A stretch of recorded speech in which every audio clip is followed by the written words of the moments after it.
Ladies and gentlemen, brother Javi, what up, man? Hey, what's happening? Nothing much, man. Yes. Thank you so much for joining the show. Yes, man, I appreciate it, and I really like your work, man. Thank you. I really respect your work. Yes. Thank you, sir. Thank you. Tell everybody where you're from. Man, I rep Tacoma. I'm from the south side of Tacoma, Hilltop neighborhood. Hilltop, south side of Tacoma was basically a Crip neighborhood, and that's what I gravitated to because it was so feared.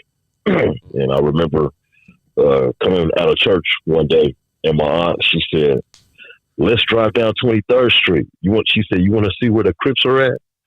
So she floors it all the way down 23rd from J Street all the way down past Sheridan, and it was like a thrill, because it was such a scary thing because so much shit was going on out there. And when you grow up in a church family, it was kind of natural for me to rebel. I wanted to expand and spread my wings and find out what was out there, beyond just the park, because I could only go to the park. We wasn't allowed to go to the hilltop, but I kind of followed in the footsteps of one of my childhood friends, rest in peace, Lil Slayer, and he introduced me to the neighborhood, which is a hood that was 2 blocks away from Hilltop, neighborhood 25th. And I started kicking with them guys and actually jumped off the porch with them, and just seen a lot of people my age just, that was close to me that really didn't make it, didn't get a chance to experience adulthood, from that street life. But Tacoma's unique because the way that we took to gangbanging, and I want to say LA style gangbanging was more influential up here for whatever reason. To me, there may have been cats from the Bay up here, but it wasn't Bay Area, California. It was Southern California. It was LA style gangbanging that was more influential up here with when it comes to Crips and Bloods and Pirus and even folks. Tacoma, Hilltop, Eastside, Lakewood, Telecom. It was gangbanging. That was the predominant culture, in my youth. Yeah, we've heard it referred to as Compton. Yeah. Right. Yeah. I recently heard that. Yeah, I've heard that throughout my life. For some reason, just throughout my life, I've heard. I knew Tacoma was just gangster as hell, just from people that have maybe grew up in Seattle. They'd be like, "Don't go to Tacoma," type shit. Right. Yeah. And I love that. I love that my town had that notoriety, because it kind of creates an identity of us against the world, And I didn't see Tacoma as part of Washington. I saw Tacoma as Tacoma versus Washington, because we get a bad rap to this day, and it's not like that at all. It's been gentrified heavily. That's what I was going to ask. So has Tacoma experienced some gentrification too? Yeah, it was a mass black exodus. Like from 94 in the 90s and even early 2000s, the amount of black people in Tacoma has probably decreased by 50, 60%. Wow. Yeah, it's been a mass black exodus. And who's moving in? White folks are moving in, or? Oh yeah. Oh yeah. White folks, especially from the Seattle area, because it's more expensive up there. Yeah. So they've been moving down here. And so hoods that used to be turfs and danger zones is more safe and friendly. Yeah. They built a big $1 billion stadium down here in LA. I'm sure you're aware of, and 5 years ago I would have never walked in that area, past a certain time, and now you walk around and you see white people walking around at night with their little dogs and coffee. Yeah, like damn. And flip flops. Yeah, it's a trip. Yeah, man. It's a culture shock, So I got locked up in 2005 for bank robbery, and I did 2 years. And I didn't learn my lesson. I did get linked up with the Black Prisoners Caucus at Monroe, at a prison called Monroe. What's that? It's a group of Black prisoners that they work for legislative change. We work for education to educate young people, about the law and just trying to stay on the right path and, not make the same mistakes that got us there. And it was pretty cool for me. It was a blessing for me because they had a lot of outside support from Seattle, to where we'd all sit in a circle and we would just brainstorm and release, talk on how we could get out of the system and overcome the things that brought us to be in the system. The Black Prisoners Caucus. Okay. I love that. When I got out, they had a job for me when I got out this last time in 2015. But I had went for 2 years. I got out and I didn't learn my lesson. And I hit another bank and got locked up. I did 7.5 years the second time. And so from 2008 to 2015, coming back home to Tacoma, it was more gentrified, even more, to where the town was very unrecognizable. Wow. So, thank God I still got a support system, but just the change, I can't imagine what other people have gone through who did more time than me. Like, say you got locked up in the 90s and you just now getting out a couple years ago. Yeah. It's, to see what Tacoma has become, or, any town like this. And it's like, it's culture shock, It's culture shock. But sometimes it's been depressing. I roll through my old hood all the time, and I don't see no remnants of what it used to be like, to where we was out there pushing a line. Like, we was stopping cars in the middle of the street that you can't come through here. This is our block, And now I see like almost like a feminization of society. I don't see a lot of masculinity with the young generation these days here. Not like how we was, Different time. Let me ask you, how, without getting into the details of what you specifically did, can you share with us how a bank robber prepares to rob a bank? Like, what are the, what I'm saying? Like, what are some things that you prepare for? You make sure it doesn't happen, Yeah. I just had a lot of frustration built up from things I was going through, and maybe a lot of anger towards even this country, because I have a heritage that's Black and Native American, and not understanding my whole history. Native American, yeah. Yeah. And feeling like, okay, we got robbed out of our land and we don't get no benefits. And, some of these tribes get benefits, but, they ain't trying to do nothing for brothers or whatever. Frustrations with my economic situation growing up, to where it's kind of boiled over. And there wasn't a lot of planning involved. I just kind of snapped. Was just tired of being broke one day and said, fuck it, man. Damn, you just rolled into a bank. Just went up in the bank. I kind of looked at the time schedule that the next bus was going to come next to the bank, and my plan was to go around the bank and jump over a fence and catch the next bus. Be at that bus stop in time for to be able to get on the next bus and get out of the vicinity. But it didn't go out. It didn't work out like that, because when I went around the back, there was a razor wire over the fence, so I couldn't hop the fence, so I had to go another route. Damn. And then they put a dye pack in the money, so it's exploded in my backpack. There's red dye all over the money but all I heard was pop, pop, pop, like fireworks going off in my backpack. So, I'm really spooked, because I'm thinking that God done threw a thunderbolt at me, and I didn't know where the explosions was happening until I found out later they put that dye pack in there.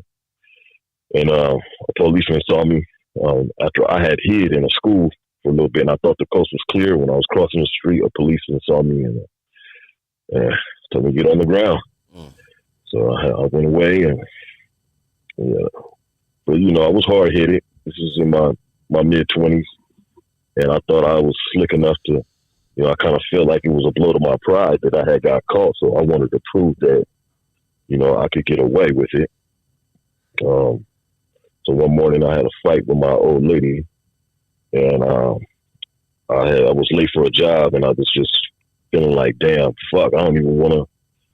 Kind of depression set in. I don't even want. If I really wanted this job, I would have been there on time. So fuck it. I just kind of threw it away and kind of gave up hope and said fuck it, and just slid them a note. I didn't even have a weapon, but I found out, according to the law, that whether you have a weapon or not, it's first degree robbery inside of a financial institution. So, and that's another thing. Growing up, I didn't pay a lot of attention to the law, but it was like it took for me to get into trouble with the law to understand how the law works and to have a new respect for the law. Because then I found out what kind of rights had been taken away from me, my voting rights. When you're a felon or on probation, there's a lot of countries you can't travel to. If you have a warrant, you can't leave the country at all. If you're under indictment, you can't leave the country at all, And so I have always had dreams. I used to travel to Canada back in the day, kick it, have a good time before 911 shut down the border. And I still had goals and dreams that, being able to travel, and see other places. So it was hard, realizing that I threw away a lot of freedoms after the fact. Is prison modern day slavery? Yes. Talk to me. Yeah, absolutely. You see, in Washington, black people were like 3 to 5% of the population, but we're like 40% of the state population, prison population. So we're affected more than other people, and it just reminds me of slavery. The indignity of it, having to strip down naked in front of another man. To be outnumbered in the prison system, surrounded by non-black people, especially white people, being the majority up here. Just especially they put prisoners out in rural areas away from the city, and you're dealing with guards who are not familiar with your culture, and so don't even like you. A lot of them look down on you, and so it's like a subservience. Is very reminiscent of slavery, and you're not getting paid hardly. Yeah. What was the worst thing about prison? Being away from family. Yeah. And just having a stigma of feeling like, gosh, I let my folks down. They don't have nothing to be proud of me. Like I let my family down. Just the shame of it. I used to think like, gosh, I know my grandma, my dad, my mom, I know they wanted better things for me when they had me than to be ending up in this system. And I found out later my grandmother was actually a counselor at the women's state prison, and she retired from the Department of Corrections. And I didn't know that until I was in the joint. So, but I got my AA degree at Walla Walla through Walla Walla Community College. That's right. You told me that. Yeah. Congratulations.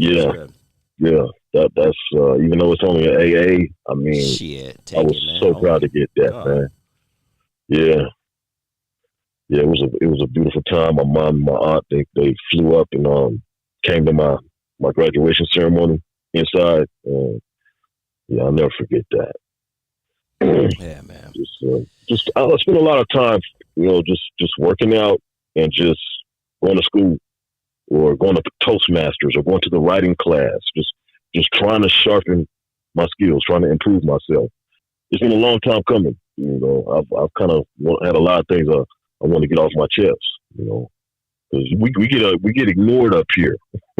Seattle, Tacoma, Portland, a lot of people from other places, they think it's just all softy, it's all soft up here. So, but when you're, living in a predominantly white area, sometimes it's harder for black people in certain ways, because we're not deep, Yeah. Well, Tacoma is surrounded by a lot of wealthy towns with a strong IT background. Unfortunately, that isn't the case for Tacoma, but your gaming music venture was born the day you got out of prison on June 16th, 2015. Take us back to that day. I was watching the news. I'm just about to get released, and they said something about Jesse Jackson was trying to bring these tech companies to task about having more diversity in their companies. And I'm thinking, with games, with video games, sometimes they need music, And I'm just thinking about all the talented producers that I've come across. Producers don't get the credit. They don't get the spotlight like artists do. And just to be able to, how would I be able to put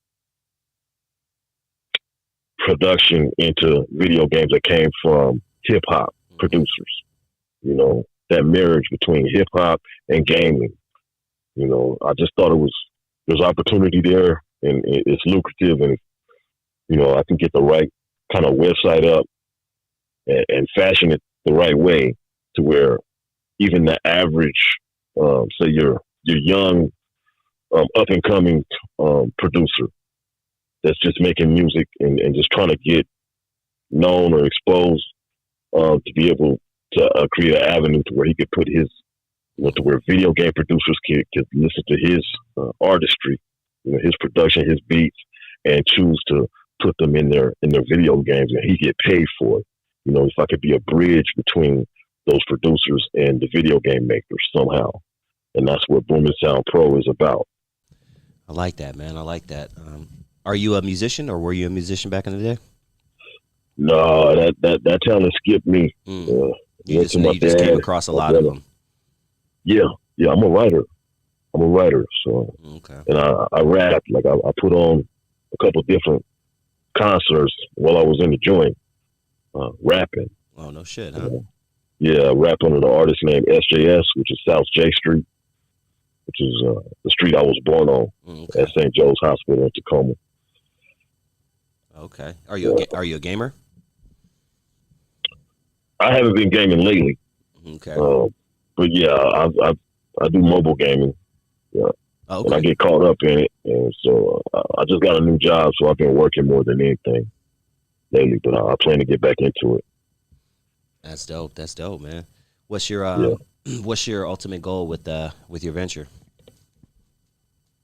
Ultimate goal would be able to work with casino gaming eventually. Who's casino gaming? I'm not too familiar. People who make the slot machines. Oh, okay. Yeah, I don't see black culture represented in those games. It's Asian culture, and the tribes are making a lot of money off of it, but black people ain't making no money. We're losing money. So I'm like, how do I get on the other side of this slot machine and work with the people who are making the games and put my music up in these games eventually? I love that, man. That's dope. Yeah. That's real dope. Yeah, yeah, man. Well, tell everybody where they can find you and what's next, man. The floor is yours. Yes, sir. I'm at patreon.com/Booming Sound Bank.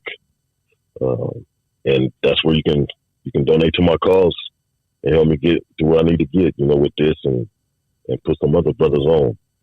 Because Microsoft is right up the street. I'm not going to give up, Redmond, Kirkland, Bellevue, they're eating. People are eating in this IT industry, and it's really Nipsey inspired as well, because that's what Nipsey was trying to do, was bring kids from the hood and, give them careers and lead us out of the dark age into this technology, and so we can eat from this pie too, Yeah, man. So We need more Nipseys, man. R.I.P., dude.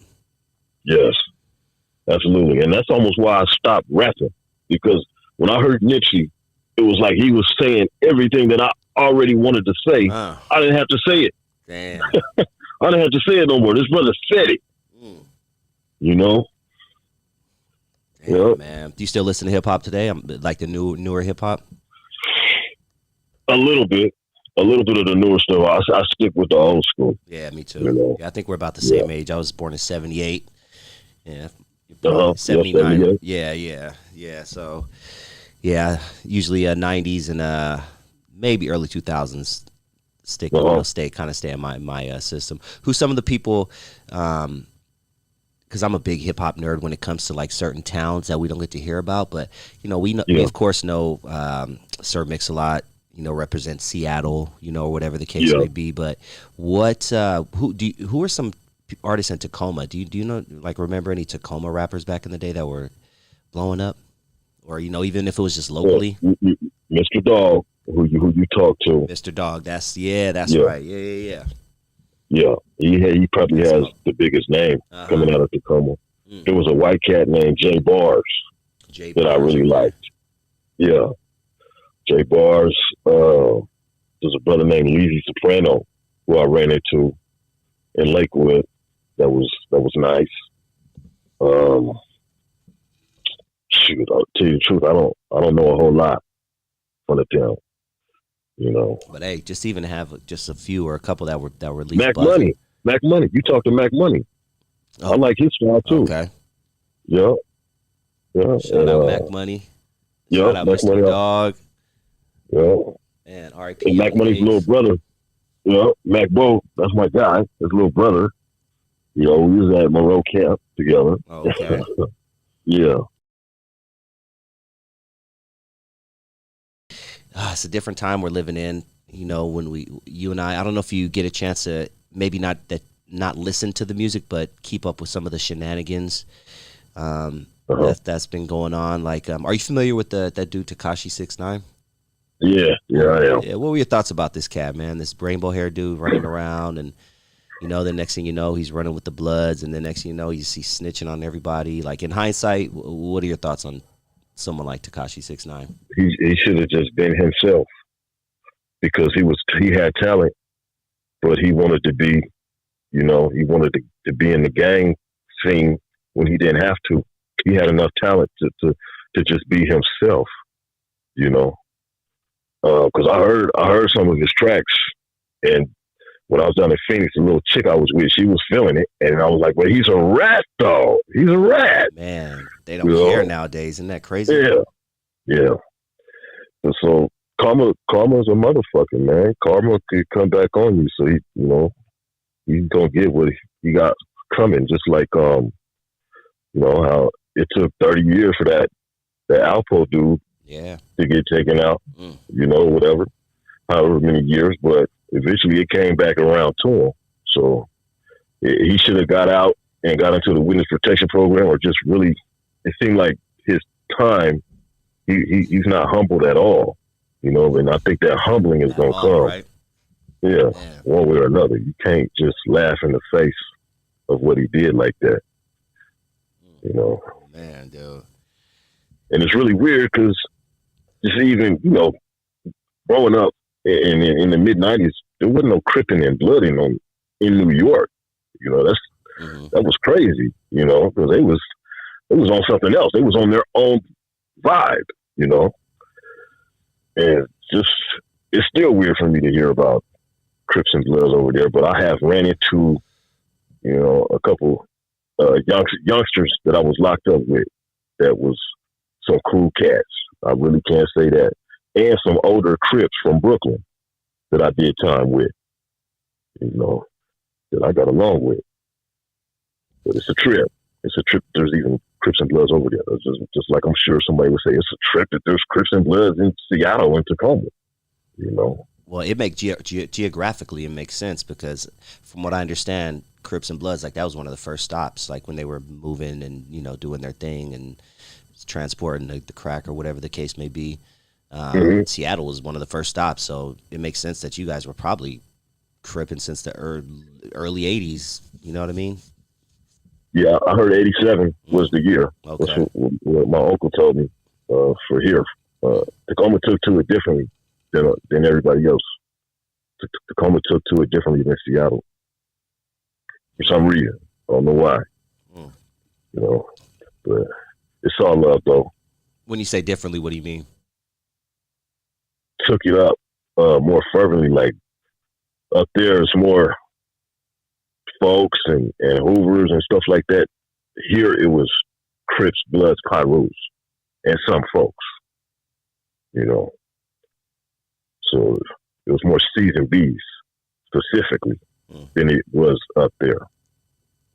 And I'm not saying that to denigrate or downgrade, but you know, they got their own thing up there, but you know, people know Tacoma's different. So, got you. Who were some of the first sets, to the best of your knowledge? Maybe your uncle shared this with you also, but who were some of the first like LA based sets to establish themselves in Tacoma, or has it been pretty much just mostly homegrown sets? Oh yeah, the LA had a big part to play with it. I've heard 60s and Watergate because I was young, so I don't remember exactly. I just remember, you know, who was around me. But what some of the older homies, you know, Hilltoppers have told me, you know, it says that the Watergate, and I know a cat from Watergate who vouched for this, but it was Watergate and 60s on the Hill first, and then came Hilltop, and I don't even know when my hood came about. You know, and I want to say that it's pretty much defunct. Like, I'm talking about something that's not even around and operative these days. You know, I saw Crips and Bloods as nation. We are a nation, Crip nation. You know, not a gang. You know, almost like tribal peoples. You know, but neighborhood was 2 blocks away from Hilltop, and there was some friction because certain Hilltoppers wanted neighborhood Crip Gang 25th to be under 23rd, but we were our own things, and it's not like in Hood 111. You know, it's not like Cali neighborhood is our OGs or nothing like that. It's just a local homegrown set. You know, it was a local homegrown set. You know, and it was wearing the baby blue. You know, and I just thought, see, we had a reputation for being more like players, you know, and Hilltop was known for being a little bit more grimier, you know. So can you, for an outsider, I know it probably doesn't look like it did when you grew up, but like, can you explain like the geographics of Hillside? Like, cause I'm picturing you go up a road and then it's an actual hill. Is that what it is? Yeah, it's a hill from downtown. Gotcha. And you go up the hill, and then you hit around Yakima, and you on the hilltop, and you get to the top of the hill at J Street and MLK, and it used to be called K Street back in the day. It was real active. A lot of dope dealing used to go on out there, you know. And it goes down to Sprague, which is the road that leads to the freeway. They say Sprague is the line, you know. But yeah, from 27th to 6th Avenue. So that's what, 21 blocks. And you had all these little cliques. It started off with Hilltop 23rd, and then they got all these little cliques. 1-6, 1-7, Young Boxer, 1-5, Young Hilltop, and other little cliques. BGEs was up there. HTB was up there at one point in time on 21st. Neighborhood was on 25th. And it was just a lot of different little factions in that little small area. It's not a huge neighborhood. Okay. Yeah. But it was a locked out hood, as Quick would say. One of my favorite songs. One of my favorite songs. You know what? Speaking of Quick, you said Tacoma's more a Crip city, but you said there are Pyrus and Bloods there as well. Yeah, on the east side. Okay, gotcha. East side. Okay, how far is that from Hilltop? It's like maybe 2 miles. It's not that far. Yeah, it's just on the other side of town, and that's where you had the Asian Bloods, the OLBs, Black Bloods, ESPs, Samoans, Royal Samoan Piru, Native Gangster Blood, and for all those B-Dog sets, for the Samoans and Natives, the Blacks, and the Asians, you had Crip sets from those same people. So, you had Native Gangster Blood and you have Native Gangster Crip. You have OLB and you have LOC. You have RSP and you have SOS. It's crazy how peoples was divided between red and blue. Huh. Yeah. Interesting. Okay. Yeah, we had I grew up in Long Beach, so I'm very familiar with SOS, Sons of Samoa. Yeah, so big Samoan presence up there as well. Yeah. There's a lot of Usos up here. Yeah, shout out to my Uso homies, man.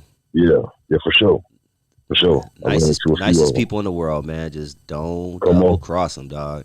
Like, come on, man, I love my Samoan homies, man. They always show me love and just like, come on in, treat you like family. But I've seen them, wreck shop when when someone crosses them, man. Well, that's the thing with the Hilltops. I was like, y'all bang with these guys? Y'all gonna bang against them? It's like, man. Yeah, you have to be raw. Big dudes. You have to be raw fighting them. I ain't gonna. Shout out. And I'll get with you. I'm on the phone. I'll get with you. I maybe just pulled up. Oh, okay, cool. Yeah. Well, yeah.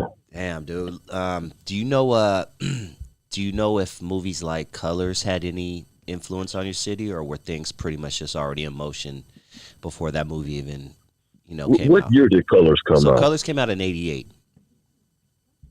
It was already in motion, but Colors kind of set it on fire. It did. Yeah, Colors played a big part, and I used to watch that movie all the time. I used to love that movie. To this day, if it's on TV, I will literally sit down and watch it, man. Yeah, I wanted to be Rocket. I thought Rocket was so hard. Damn, man. Yeah, that was a good movie, dude. And unfortunately, it did. I've talked to several people because I talked to former gang bangers and gang members all over the country, and they said when Colors hit their town, a lot of them said, yeah, shit, it was on, dude. It was on. Yeah. Colors and when Bangin' on Wax came, Crips and Bloods album. Yeah, absolutely. What do you remember about that Bangin' on Wax album? Oh, I remember the Pyru Love song. I swear to God, dog, you're not the first Crip who said they bumped Pyru Love on the low, dog. They be like, man, I used to bump that shit on the low, dog. And when I pulled up to the homies, I would put it on the other side. One time I came up into the People's Center, and like young cats my age, little BGs, was in there, and Pyru Love came on, and they started hitting up Pyru. And I was looking at the homies like, what is wrong with you, dude? They were just fucking around. Playing around with it. It was crazy. It was undeniable. That shit was raw. Yeah. That shit was raw, And I was bumping the C side, but I had to give it up. The motherfuckers was coming off on the B side. Man. But one time there was this club called Brown's Bar and Grill. Mm-hmm. And my partner Teddy, he picks me up and he got a sharp stick. And I hit the sharp with him. And I don't know, for some reason, he's beefing with his homies. For some reason, he wasn't getting along with them. And he pulls in the middle of the street, 2:00 a.m., club's getting out, number of Crips out there. And he starts blasting Pyru Love. Oh, shit. Loud. I'm like, Teddy, what are you doing, man? And I got up out the car. Because I thought the car was going to get shot up. Damn, dog. That brought your high down quick, I'm sure. Yeah. Yeah, it was crazy. Damn, man. But at least we had a Browns. It wasn't a black owned, but that was the establishment that blacks visited. And they took that out. There used to be a lot of black owned bars and clubs up on there and businesses, and it's just not as thick at all anymore. But shout out to the Fish House on 19th and MLK. So that's like one of the last remnants of black-owned business up there. Damn, that's crazy because we got a 19th and MLK too, and it probably looks exactly like your 19th and MLK did. No. I think there's a fish market on the corner too. Come to think. Oh yeah, yeah. I really think it's NOI. It ran by the NOI. Man, he took it right out of my mouth. There's always a dude on the corner with the magazine trying to sell me bean pies. That's hilarious. Uh-oh. Yeah, shout out to Anthony Muhammad. You painted it right there, dog. This brother would come to Monroe Prison and, give us the final call. Call. And he came faithfully. Anthony Muhammad. He would come up there to the brothers up there that's locked up to see us. A lot of us wasn't getting visits, and it's big. It's so big. I always have respect for that man, for that. That's dope, man. Well, hey, man, I really appreciated this conversation. I enjoyed it as well, man. One more time, I encourage everybody out there to support my dude's Patreon. It's Patreon Booming Sound Bank. I'll make sure I put it in the description when I post this show in a few weeks. Booming Sound Bank. Support this dude, man. He's trying to do something different for our people. We pay, we're supporting a lot of these mainstream that have nothing to do directly with us. How about we put some of that money so it can come back around and help us like other groups do. There's a reason why other groups in this country are passing us, man, and flourishing, because we don't support brothers like my dude right here, Javi, man. We really need to support dudes like this, so we can keep up with the rest of the country, dog. Because we're it's rough for us right now, right? Yeah. Oh yeah.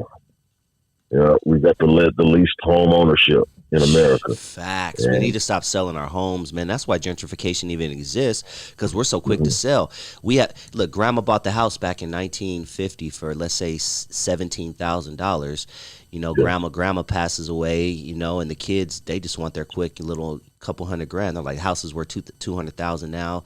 Man, you sell that home, dude, and next thing you know, just like Javi said earlier, you drive through your hood and there's no remnants of where you grew up.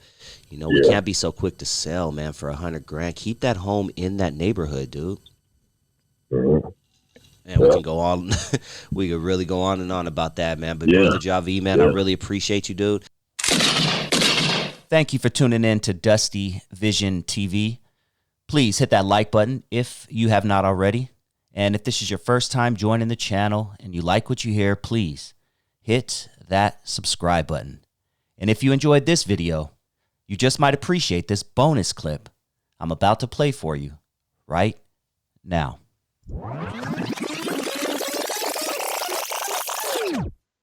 Let me ask you personally, when is the first time you ever remember hearing anything about Crips and Bloods? That would have been like the mid-'80s. Okay. So you always had people coming to Macon. Macon has always been a spot that has been known for, like, because you go back to the chicken circuit, chitlin circuit. Circuit, yeah. Back in the days, Macon has always been a spot for black people to come to get on. Because, like I say, James Brown got on there Macon, Otis Redding got on there Macon, Little Richard got on there Macon. Macon has always been a happening place for black. It's just that, like I say, Atlanta has so much other stuff going on, but when you come to the city, it's like I say, like the gangster activity. When you think of the gangster activity, you have to look at the movement of G's and Kinky B. They the people that put the gangsterism of Georgia really on the map. Okay. You know what I'm saying? What was the second name you said? You said Jeezy and who else? Kinky B. Okay, you mentioned him earlier. Okay. Yeah. They really brought the trap gangster appeal to Macon. If you go back through music and check the history, T.I. wasn't doing it about no gang shit like that. It was the music that Jeezy brought with the trap or die. Right. You know what I'm saying? About coming through the club, doing your gang stuff and all that stuff. That's what changed a whole lot of that shit. How old were you when you turned Crip? When I turned Crip, I had to be about 13 or 14. Talk to me about that day. Okay, we all get quoted, what's called quoted. You know what I'm saying? Like, you get quoted, you get beat in. It's like a regular thing, but it's not a regular thing. You know what I'm saying? It's a new day. Like, when we first started the stuff down there, we never imagined that it would be what it is today. You know, we never thought that it would grow to be as big as it is, because our gang is outgrew just making itself. Like, we had a whole middle Georgia, we have parts of Atlanta, we have Valdosta, we have Augusta, we have things outside of Georgia too. You know what I'm saying? So you never would think that it would get to where it is today, you know, to be what it is today. And a lot of people look at it as a negative thing in a negative light. But when you have youth that are just running the street and really don't know no better, it's not a thing such as being a negative or a positive. It's just an experience you have to go through to learn in life. Because a lot of us have turned out to be different than what we originally started to be out to be. I was studying Macon, and Montpelier apparently in the 90s was the dividing line between the Crips and the Mafia.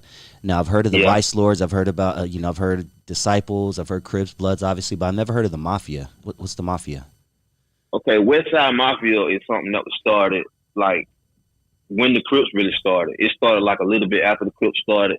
And, like, Montpelier is separated. Matter of fact, it's two stores that face each other. On one side of the street, you have the Crips. On the other side of the street, you have the Mafia. Yeah. They control a lot of area from Montpelier back to Napier Avenue, everything in between now, like Ernest Street, Roy Street, Whitehall, all that's their area. You know what I'm saying? Like, you know, like I said, like I told you, they illustrated with something called King.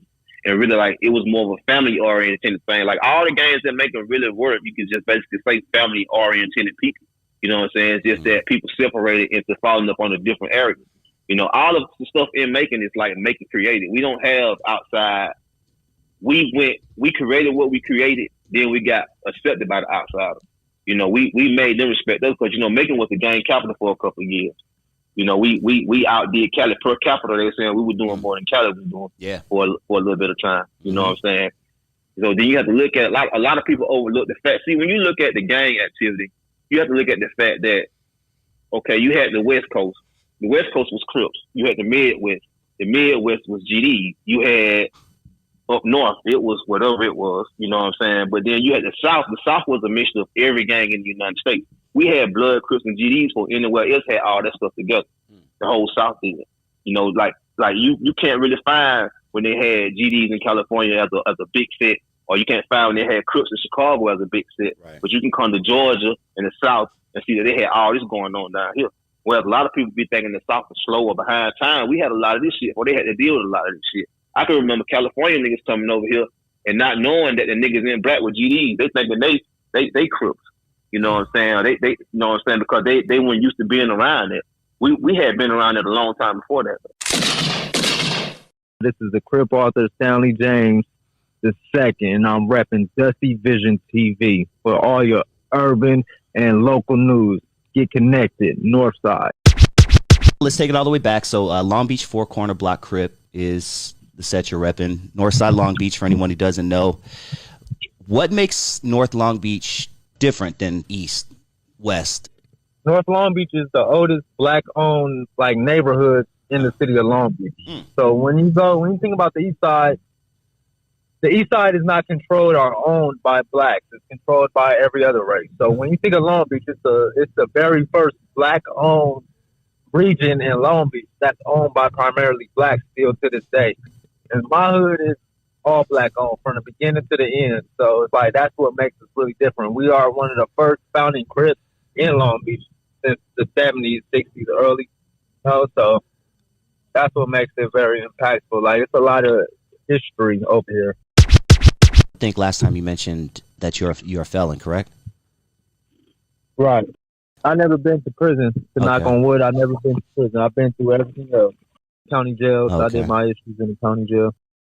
Explain to everybody out there what it's like being an active gang member entering county jail. I can't tell you right now what the county jail. I haven't been to the county jail in 10 years. Knock on wood. God bless. I haven't been to jail in about 10 years. Well, for you specifically. And I know it's different because times change. Everything's different. Gang banging right now is watered down. It's not like it was in my time. Like, when you go to the county jail, you really gonna get your issues. You really gonna have to line them up, rack them bunks with your enemies. Like, right now, it's like no one know history, so everybody's just going off the instinct. But back in my time, you really was gang banging for an issue. So I can't really give you that because I haven't been incarcerated for the last 8 to 10 years. Some of the people I've had on my show, they spent 8, 10, 12 years in prison, and they said that LA County Jail was harder than prison. County jail is always harder than prison because one thing. If you really in the streets, everybody know the county jail is like a revolving door. So you're gonna run into your enemy every day. Like as the prison got a set politics. So once you get to the prison, it's like you at home now. If you get what I'm saying. The prison though, you always gotta keep your head on the swivel. You always gonna be fading every day because every day it's a new nigga from your enemy set that you gonna bump into. So it's like I can't really, the county jail is 10 times harder than the prison. That's why everybody want to get a prison number because you know what to expect. It's the same program. County jail, you're going to run into your ops every day. You're going to have to rack them bunks. And it costs way more. It costs a lot to be in county jail. What do you mean? For the commissary to everything. It costs more than the pen. Gotcha. It costs about damn near $8 to $10 for a 25-cent can of soup. So, wow. Damn. And how long did you do? My terms, I actually did mine was broken up into sections. I went to jail every year. So if you really want to count it up, the longest I did was probably 11 months. So 11 months, 1 year, 8 months the next year, 6 months the next year. So, about 2 years, 3 years, 2 years and a half. Damn. Just in and out, back to back. Right. Jail is not the place to be. I want to say that now because a lot of niggas get on here and talk this gang shit from jail is not the place to be. Jail is for niggas that f***ed up, niggas that got it wrong. And if you feel like jail is a place where you earn recognition stripes, you are a crash course dummy. Jail is for only f***ups, niggas that got it wrong. You don't get no points for that. When I tell all the little homies I just did 5, so what? Cause you don't get no points for that. Cause you don't get no points for going to jail. You don't get no points for none of that. All that means is I can't do no crime with you because you get caught. This new generation don't know the history. Don't know they ain't been through shit to really understand it. So when I say when it comes to people showing guns and people dissing dead people on the internet, I didn't come from that time. We didn't have none of that. I came from the time where you go put it down in the street and then you got people talking about it. You don't go talk about it before you even threw a rock across the street. So like I said, I can't really identify with this new gen. I'm trying to adjust and I understand that you got to adjust times, but it's different times. We didn't have the internet shit where everybody go to the internet first before they go put in work. We didn't have that. I remember how crazy it was back in 89, 90 for a civilian like myself, not just for a gang member. And I remember going down each street in Long Beach and you couldn't go down Elm without seeing 50 gang members on a corner. And right. it was a different time. And in 93, right. I think we had about 2,400 homicides in 93. You had a really, 93 was the era of banging on whack. And just take them as an example. How many niggas survived off of that banging and wax? And that's like the drill rap of today's current rap hip hop scene. Banging on wax is equivalent to drill rap. Yeah. How many niggas is living from right now from banging on wax? Shit, R.I.P. B Brazy, R.I.P. AWOL. I mean, we can go on and on. I mean, yeah. That's what I'm saying. That's what pretty much drill music is banging on wax. And then a lot of these young niggas don't even know the history of what they banging. So it's like you go up here saying, fuck these niggas, fuck the other side, fuck the Bloods, fuck the Crips, but you ain't never threw a rock at these niggas. You ain't never even went over and seen these niggas in person. So it's like you putting a whole community in jeopardy off a clout that you trying to gain that you would never even be, So it's like, that's why I say the hip hop is going in shambles, straight up. I feel like we're going backwards, going back to, 93, 94, where we had upwards of 2,400 homicides. Now, as you know, the streets are on fire, Long Beach, primarily the north side of Long Beach is number one in California. We back in the 2000s and the 90s. We got enough daily shootings to put us back in the early 90s and the 80s. There's about 4 to 5 shootings every night in North Long Beach. So we're back in the 80s and 90s, and it's all based off this rap, this young generation of hip hop. And I hope they don't have to do something drastic like they did in 1994 with that crime bill. Because, look, I was 12 years old, when that thing came out. I didn't understand what the crime bill was, or 14, however old I was at that time. But as an older man, I can't lie, dog, and it put a lot of people in prison, but I kind of get it. I have to play devil's advocate. It was drastic out in the street, and they had to do drastic measures. I just hope they don't have to do something like that again if crime goes through the roof. Right. So like, I sad to say, bro, like, history always repeats itself. So it's like something's going to drastically change. Change is going to come, but history always repeats itself. This ain't nothing new is under the sun. Now, should we still shout out Certified Gang Tales? It's still Certified Gang Tales, man. I'm still going strong, man. You're going to hear about Certified Gang Tales for the next 100 years, man. Trademark. So if anybody try to use Gang Tales, just know you're going to have to eventually pay me. Remind anyone who didn't get to watch the last interview, what made you decide to start writing? I started writing because, man, like I always say, man, I'm a real stepper. I really been through it. Everything I write, if it's murder, then you know I wrote it. When it comes to Northside Crip and business, man, I really lived it. So what made me write it was my circumstances and my situations, bro. Like growing up as a man, you can't vent to your homies, to your pops, to another man about the problems you face in the situation you're going. So you just gotta handle it yourself. So the only way I could really vent and like express my thoughts and my feelings was on paper. I couldn't rap. I figured that out at a young age. I don't rap. Oh, thank you for stopping. I could write poetry. There's a lot of motherfuckers who keep going. So when I figured out I couldn't rap, I was like, man, let me write poetry. I'm good with poetry. And then I just started writing little short stories. I used to always write short stories. So that's just how it all came about. When it comes to this West Coast book game, man, ain't no one fucking with me. Ain't no one messing with me. Ain't no one in my lane. Have you ever thought about doing a YouTube channel or a podcast? I'm just throwing that out there.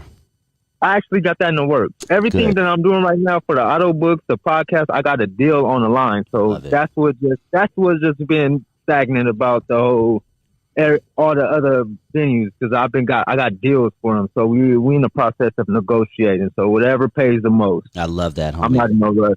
And if you need any help on the side, free of charge, obviously, consulting when it comes to the podcasting, the YouTube, I've been doing this shit, the podcasting for over 10 years. So I've made every mistake twice and I know what not to do, what to do. And just, I'm a text away, a phone call away, man, whenever you get to that point. Oh, we locked in, Dusty. You my dog for life, man. We locked in. I love it. Welcome to Dusty Vision Radio. As a hip hop fan, and I'm not a fan of many things, but I am a fan of hip hop. But as a hip hop fan, there are not too many things that excite me more than a good diss song. A few weeks back, I did an episode on some of my favorite diss songs. Some that, may be a little underrated, some that aren't going to be on your general top 10 list. Songs like Record Haters by E40. Things like that. But today I figured, what, man, there's so many great diss songs in hip hop history that I got to do a part 2. I got to discuss some of my favorite diss songs of all time. But once again, they may not be on your conventional top 10 lists. Some may be, some may not. But most of mine, they really aren't. They are a little obscure. And I'm going to put the link to the last episode I did on my favorite diss songs, so you can check that out. It'll be in the description. But today we're going to discuss a few more of mine. So why don't you sit back, light something up, pour yourself a drink, and let's talk about hip-hop diss songs. First one I want to get into is from an artist out here on the West Coast that I think is one of the most underrated MCs, not just on the West Coast, but in hip hop, period. He had his peak back in, the mid to late 90s. His career He hasn't had any hits lately, but he's still performing. I'm talking about San Diego's finest, J.O. Felony. Now, J.O. Felony has a classic diss song. Classic in my opinion. May not be in yours. Who knows? But it's a song called Trued Up. Trued Up. And he's going after Jay-Z. And he's going after the whole Rockefeller camp. As a matter of fact, on that particular album that J.O. released, which was called CrlPS, I do believe. Was it called CrlPS? He goes at Snoop. He goes at several others. Snoop specifically he goes after for taking his term CrlPS and running with it, allegedly. It was independent. I think it would have did more, but I remember back then Violet Brown was working for Warehouse. He was telling me take the diss record off because I had a record dissing Snoop on there. You know what I mean? I think I should have took that motherfucker off. I ain't gonna lie. She was like, take that motherfucking record off, and I'm gonna order more copies of the album. You know what I mean? And at the time, I was a hothead. I was like, you know what I'm saying? I just kept the record on there. Me and Snoop, we ended up squashing that shit at the Comic-Con out in San Diego. Yeah, about the CrlPS, me making up CrlPS with E40. You know what I'm saying? And then I heard them saying this. You know what I mean? And even E40 was like, hey, nephew, ain't that your shit? You know what I mean? Like it was just, it was crazy. And then Trey D was up there, right? We was all at the Baby Boy movie set because they was in the 40s out in LA. You know what I mean? And the 40s called me like, cuz snooping them over here. You know what I mean? So I went over there to holler at them, but it was kind of like, you know what I mean? Like I was like, come holler at me like you biting my, you know what I'm saying? Right. And you know, I was born on the East Coast, you know what I mean? So I got into rap from Beat Street and breaking and Crush Groove and shit. So exactly. You know how MCs be like, no, you're a biter, you know what I'm saying? Exactly. So I was like, that was the type of shit I was on, you know what I'm saying? Like, cuz bite my shit, you know what I'm saying? Mm-hmm. So that's what it was, man. But I don't know. I just wish we would have, you know what I mean? We could have, you know what I'm saying? Just would have said, you make CrlPS like my J.O. Felony. I never would have said nothing. Snoop was the bigger artist, right? J.O. Felony, you know, was running with the CrlPS thing, and allegedly Snoop, being the bigger artist, just yanked it from under him. And that's why many people think Snoop created that term. But it was, in fact, one J.O. Felony from San Diego, California, who went after the great Jigga Man, Jay-Z, Hove, the GOAT, with a very legit diss song called Trued Up.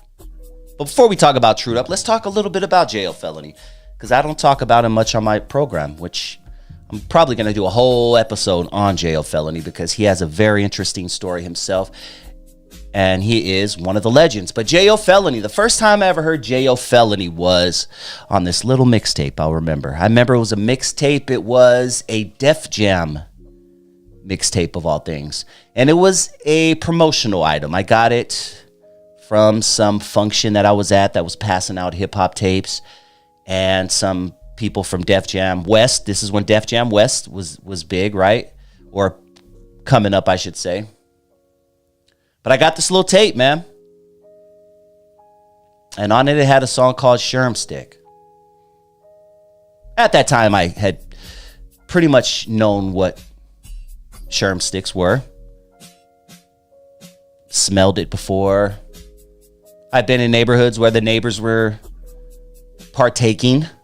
Anyone who doesn't know what Sherm is, how could I say this on YouTube without getting hit? Because you can't say anything on YouTube nowadays.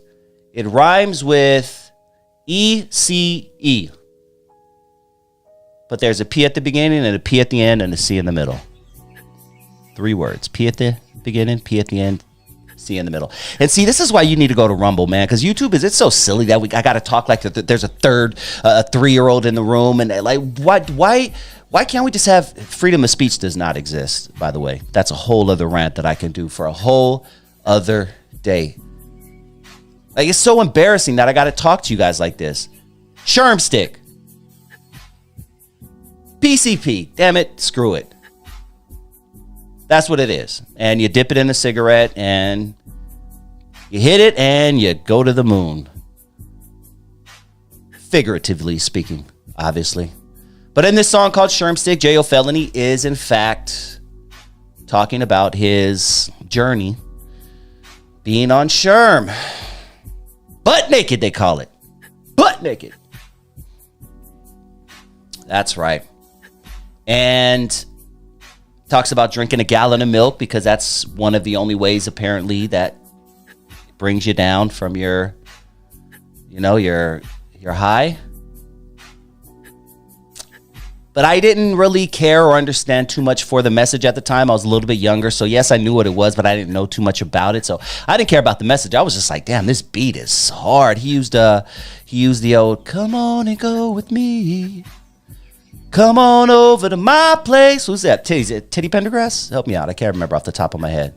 But he uses that sample. And then it opens up on 4-7. The helicopter lights nearly blind me. In the southeast streets is where you might find me. True bandana, my scanner, and my pager. Rolling in my, 94 True One Blazer. I'm the one all the girls want to get with. I mean, J.O. Felony came out the top with a dope hit. And it was on that little mixtape